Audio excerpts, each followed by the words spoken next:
Great day, malayang puso. Ayan, nandito naman po tayo sa ating hapagkainan.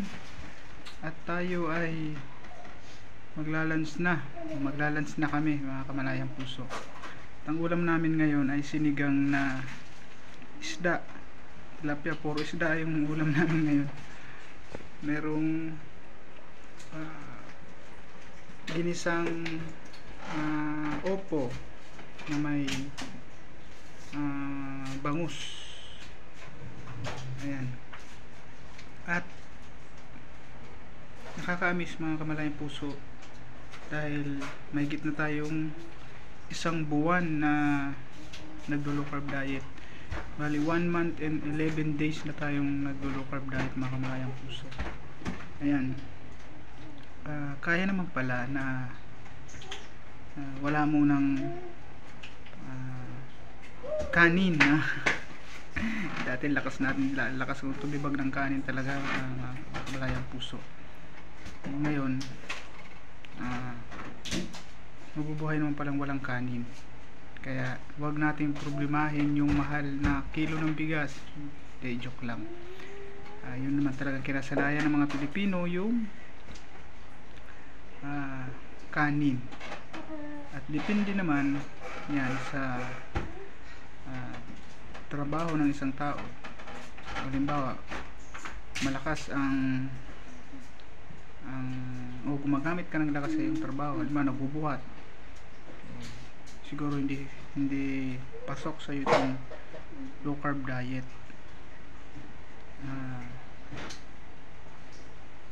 Siguro depende sa sitwasyon ng ating mga ginagawa, mga kamalayang puso. Kung mabibigat ang aking trabaho, baka siguro kailangan natin ng carbohydrate. Baka lang sa akin, kasi feel ko ngayon na nakakagawa naman ako ng trabaho kahit walang kanin, walang pasta, walang tinapay. Dinadaan ko talaga sa protein. Yan. At tinutunaw ko yung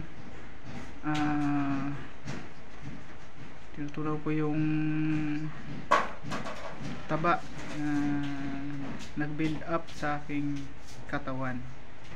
Ayan. At thankful talaga ako at naka 1 month na ako. Kala ko nung una ay hindi ko kayang umabot ng 1 buwan dito sa low carb diet.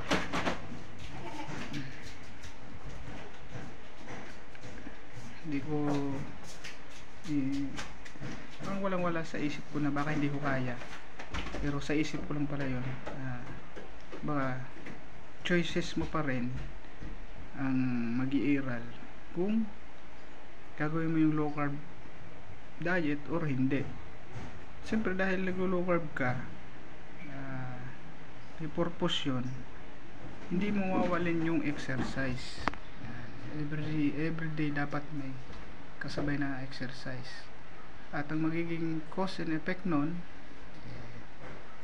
ipabawas ka ng timbang. Yan. Kaya maganda yung low carb diet sa pagpapabawas ng timbang. At ito, meron na naman akong nabiling organic guava. Yan. Pasok naman yan sa low carb diet, mga kamalayang puso. Yan. Hindi lang naman akong kakain yan. Kasama na yung mga anak ko, sa pamilya ko, kasama na. Natutuwa lang ako kasi may na tayong 1 buwan. Dati nung start ng pag-low carb ko, sinasabi ko 1 day, 3 days, 4 days, 5 days, 9 days. Walagpas na 1 buwan na. Wala talaga, walang cheat. Siguro ang pinagkukunan ko talaga ng carb ay dito sa mga kinakain kong gulay. Yun yung pinapalit ko, kasi yung itlog protein yan. Pero hindi naman lagi sa pagkain ko may itlog. Kapag mayroong isda, baka wala mo ng itlog, pero minsan sinasama ko talaga yung isda at itlog. Minsan karne, yan, huwag po tayong matakot sa taba. Kasi nga pag decide ka na mag low carb diet, papalitan mo na yung carbohydrate na dating ginagamit mo ng source of energy mo. Yun yung ginagamit mo ay yung pagkain mayaman sa carbohydrate. Ayun yung ginagamit mo sa pagtatrabaho mo, sa mga kilos mo habang ikaw nagtatrabaho. Yun yung lakas mo. Pero ngayon dahil gusto mong gamitin yung nag-build up na taba sa iyong katawan, gusto mong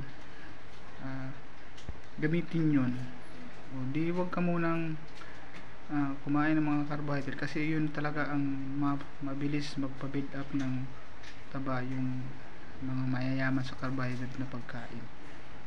Hindi lang naman kanin, marami pang mga mayaman sa carbohydrate. Yan. Sabi ko nga, choice, iba-iba tayo yung choice. Pero kung ayaw mo namang gayahin to, wala namang problema. Reminder ko lang, kung mayroon ka pa rin iniinom ng mga gamot, dahil kung nasa status ka pa ng medication, huwag mong tanggalin, iinumin mo pa rin yung gamot na yun. Saka isa pang reminder, kung maglo-low carb diet ka, i-consult mo sa yung doktor kung papayagan ka o hindi. Sa akin naman, okay naman daw sa akin kung kakayanin ko. Basta't wag kong kakalimutan na wag inumin yung gamot. Nag-decide tayo na mag-low carb, inumin pa rin natin yung gamot. Pakita ko sa inyo yung mga nainom kong gamot, guys. Dami na yan. Mapupuno na yung lalagyan ko ng galing sa ospital. Gamot. Tapos ito pa. Gamot pa to. Ito yung hindi ko pa naiinom. At ito yung nasa level pa ng gamot ko pa. Dito ko kasi ito yung lalagyan ko para bit ko pag mag-iinom ko ng gamot.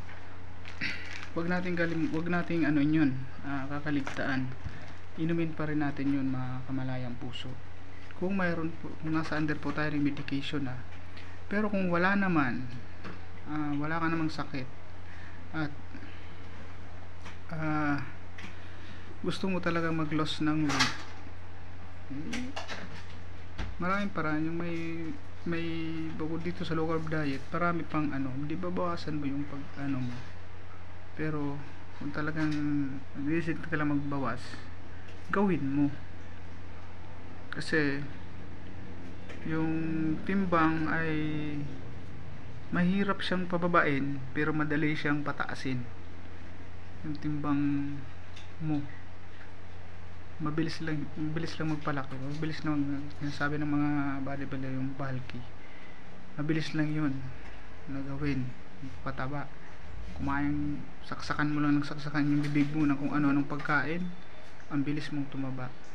Pero yun, ang cause naman nun ay talagang maaari kang magkaroon ng sakit, kasi kung ano-ano lang na nilalagay mo sa katawan mo, mabilis ka nang tumaba. Pero kung masusustansya yung kinakain mo at sinasabayan mo ng tamang exercise o tamang program, papayat ka, magiging macho ka. Yun yung mga ginagawa ng mga bodybuilder, na macho sila pero malakas silang kumain, pero malakas din silang magbawas nung pero kung saksak sa bibig ng pagkain, lalaki ka talaga pero hindi ka macho. Yun yung kaibahan nun. Ayan. Sa ngayon, sa akin, itong isang buwan mahigit ko ay malaking epekto sa aking kalusugan, na sa tingin ko maganda ang naging resulta. Kasi nung unang labas ko sa ospital, hindi ko talaga magalaw yung kamay ko, medyo medyo mabigat siya. Ngayon nagagalaw ko na siya, na ano ko na siya. At itong paa ko talagang pakiang-kiang, ikaw ba naman tamaan ng stroke. Ngayon nalalakad ko na siya ng normal, pero yung pakiramdam pa rin yung sinasabi kong mangilo, tapos maanghang siya pag nahihima, so nahihipo, medyo mangilo yung pakiramdam, parang mainit siya yun. Pero malaking bagay na yung para sa akin, na bukod sa pag-iinom ko ng gamot at sinabayan ko pa ng pag-loss ng weight o sa pamamagitan ng low carb diet, ay malaki ang sa tingin ko malaki. Tapos hindi mo rin pababayaan na i-monitor yung blood pressure mo. Kaya lahat ng ginagawa natin ay naka-program. Hindi tayo basta-basta ng bara-bara lang gawa natin. Basta pag nagdesisyon tayo, kailangan gawin mo yung best, yung nararapat, huwag yung gaya-gaya lang. Yan. Kaya ayan, lalamig na yung mainit na sabaw ko, mga kamalayang puso. Kaya thank you sa mga bagong subscribers, old subscribers, sa lahat na nagsusubaybay sa akin. Maraming salamat sa akin journey sa low carb diet. At kung nakapag-subscribe ka na, baka pwede naman i-like and share mo. And then kung hindi ka pa nagsusubscribe, subscribe mo na ang aking channel, The Official Malayang Puso, at pwede mong sabayan tong low carb journey ko sa low budget na paglo-low carb. Hindi natin kailangan ng malaking pera or ma-afford natin yung pag-low carb diet na napanood natin sa iba.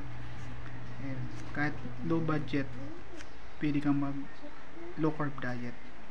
Ayan, bless na natin, blessing na binigay natin ng Panginoon sa araw na ito. Sa ngalan ng Ama, ng Anak, ng Espiritu Santo. Amen. Panginoon, maraming pong salamat sa araw pong ito na binigyan po kami ng napakamaraming biyaya, napakagandang panahon.